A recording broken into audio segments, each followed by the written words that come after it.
Olá a todos os exploradores do passado e bem-vindos ao vosso canal favorito, A História pelo Mundo. Hoje, mergulhamos num mistério que tem fascinado a humanidade durante séculos, o enigma da serpente emplumada. Preparem-se para uma viagem deslumbrante ao coração das civilizações maia e asteca, onde os deuses caminhavam entre os homens e maravilhas arquitetônicas desafiam ainda, hoje, a nossa compreensão. Quando pensamos em pirâmides, imaginamos o Egito, os faraós e as areias escaldantes. Mas do outro lado do oceano, na Mesoamérica, construtores igualmente geniais ergueram estruturas de grandeza e complexidade impressionantes. Estas pirâmides maias e astecas são muito mais do que monumentos. São livros de pedra, calendários gigantes e palcos para rituais cósmicos. No centro de tudo isto, surge frequentemente uma figura mítica, a serpente emplumada. Quem é esta serpente emplumada? Para os maias, é Kukulcán. Para os astecas, Quetzalcóatl, uma entidade divina, metade serpente, metade ave, simbolizando a ligação entre a terra e o céu, a sabedoria e a fertilidade. Imaginem o poder desta imagem. Este Deus era o Criador, o portador da civilização, da escrita e do calendário. Não é de admirar que a sua presença esteja no coração da arquitetura destes povos. Tomemos como exemplo El Castillo, a pirâmide de Kukulcán, em Chichén Itzá, no México. Muito mais do que uma pilha de pedras, é uma obra-prima de engenharia astronômica. Durante os equinócios da primavera e do outono, a sombra dos cantos da pirâmide cria a ilusão de uma serpente ondulante a descer a escadaria norte, até a cabeça esculpida na base. É como se o próprio Kukulcán viesse saudar o seu povo. Como é que estes antigos construtores, sem ferramentas modernas, conseguiram tamanha precisão? Essa é a grande questão.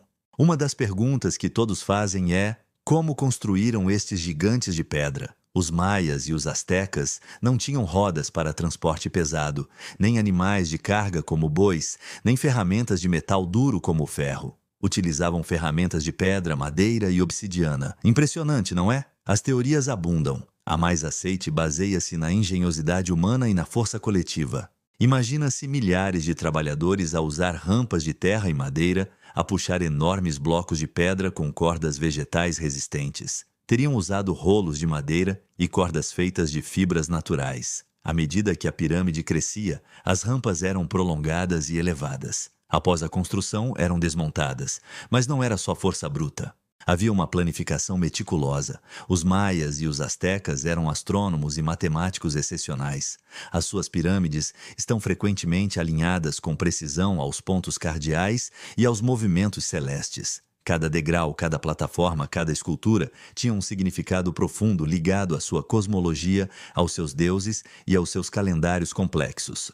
A Grande Pirâmide de Cholula, no México, perto de Puebla, é a maior do mundo em volume. Foi construída e ampliada ao longo de séculos por várias culturas, dos Olmeca, Xicalânca aos astecas. É como uma matriosca arquitetônica, com pirâmides menores dentro de camadas sucessivas. Hoje está coberta de vegetação, com uma igreja espanhola no topo, simbolizando o choque de civilizações. Imaginem o esforço coletivo de gerações para erguer tal estrutura. E depois a Tenochtitlán, a capital asteca, hoje cidade do México. Construída sobre um lago, com jardins flutuantes e pirâmides que se erguiam para o céu. O templo maior, dedicado a Huitzilopochtli, deus da guerra, e a Tlaloc, deus da chuva, era o coração espiritual do império. A sua construção foi um processo contínuo de expansão, cada imperador acrescentando a sua própria camada. Arqueólogos descobriram oferendas incríveis no seu interior, testemunhando a riqueza e complexidade dos rituais astecas. Estas pirâmides não eram apenas templos. Eram também centros administrativos, observatórios e até túmulos, como o de Pacal, o Grande, em Palenque, descoberto no Templo das Inscrições. A precisão dos relevos e a complexidade do sarcófago são impressionantes. A serpente emplumada aparece frequentemente nestas representações, guiando almas ou trazendo conhecimento aos mortais. A engenhosidade dos maias e astecas ia além da construção.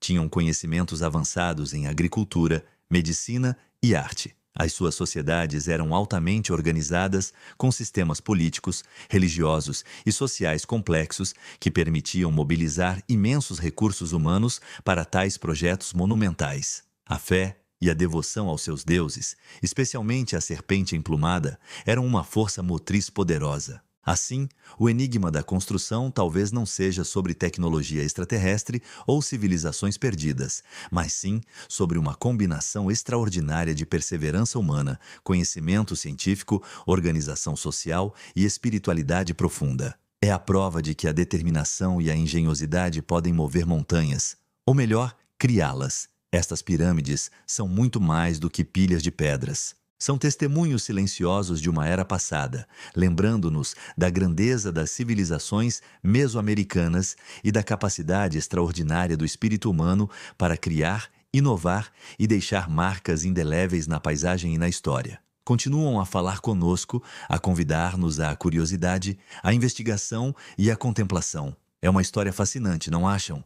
O enigma da serpente emplumada leva-nos a olhar para além do que pensamos saber, a admirar o gênio dos nossos antepassados e a maravilhar-nos com os mistérios que o nosso planeta ainda tem para oferecer. Estas civilizações construíram não apenas estruturas físicas, mas também um legado cultural e científico que continua a inspirar. Espero que esta viagem ao universo da serpente emplumada e das pirâmides mesoamericanas vos tenha apaixonado tanto quanto a mim. Qual é o vosso monumento antigo favorito? Digam-me nos comentários. Não se esqueçam de deixar um gosto se gostaram do vídeo e de subscrever o canal A História pelo Mundo para não perderem nenhuma das nossas próximas aventuras. E ativem o sininho para serem notificados. Muito obrigado pela vossa fidelidade e até breve para uma nova exploração.